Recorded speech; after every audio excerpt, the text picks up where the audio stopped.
How, what, where, why? What, where, why? How, what, where, why? Ah!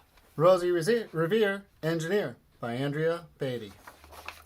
This is the story of Rosie Revere, who dreamed of becoming a great engineer. In Lila Greer's classroom at Blue River Creek, young Rosie sat shyly, not daring to speak. But when no one saw her, she peeked in the trash for treasures to add to her engineer's stash. And late at night, Rosie rolled up her sleeves and built in her hideaway under the eaves. The eaves are up there. It's the roof. Alone in her attic, the moon high above, dear Rosie made gadgets and gizmos she loved.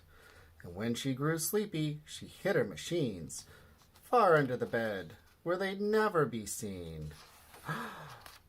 When Rosie was young, she had not been so shy. She worked with her hair swooping over one eye and made fine inventions for uncles and aunts, a hot dog dispenser, and helium plants. I think I meant pants.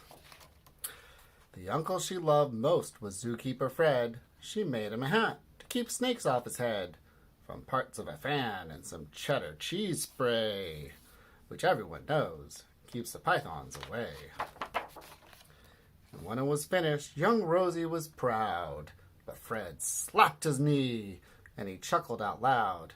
He laughed till he wheezed, and his eyes filled with tears, all to the horror of Rosie Revere, who stood there, embarrassed, perplexed, and dismayed. She looked at the cheese hat and then looked away. "I love it," Fred hooted. "Oh, truly I do." But Rosie Revere knew that could not be true. She stuck the cheese hat in the back of her shelf, and after that day kept her dreams to herself. She's worried and embarrassed. These things can paralyze you and keep you from showing people the things you love, because you're worried about how they're going to react to them. That's how it went until one autumn day, her oldest relation showed up for a stay. Her great-great-aunt Rose was a true dynamo who'd worked building airplanes a long time ago. She told Rosie tales of the things she had done and the goals she had checked off her list one by one. She gave a sad smile as she looked to the sky. "The only thrill left on my list is to fly. But time never lingers as long as it seems. I'll chalk that one up to an old lady's dreams."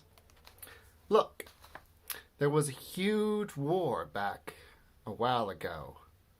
And at that time, they basically didn't allow women to work.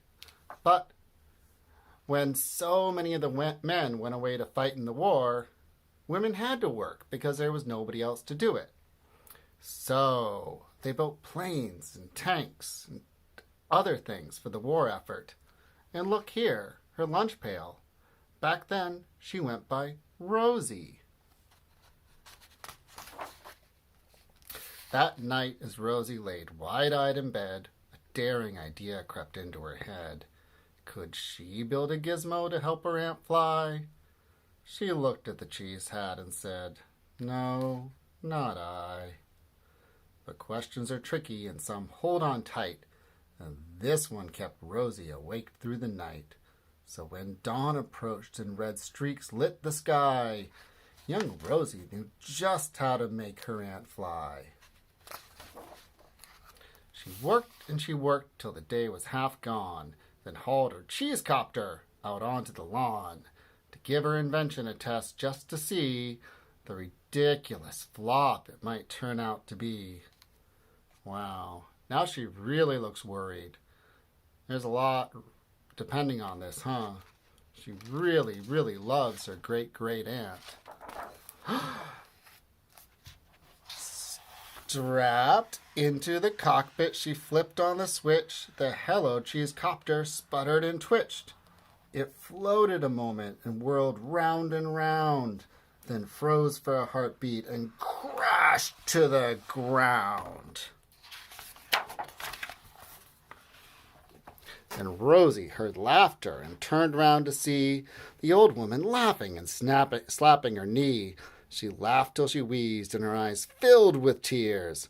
all to the horror of Rosie Revere, who thought, "Oh no, never, not ever again will I try to build something to sputter or spin, or build with a lever, a switch, or a gear, and never will I be a great engineer."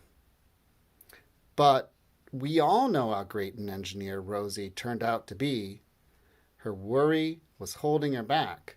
Her embarrassment was making her worry. And she's brilliant.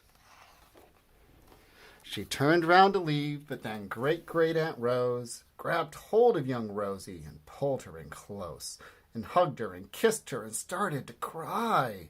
"You did it! Hooray! It's the perfect first try. This great flop is over. It's time for the next." Young Rosie was baffled, embarrassed, perplexed. "I failed," said dear Rosie.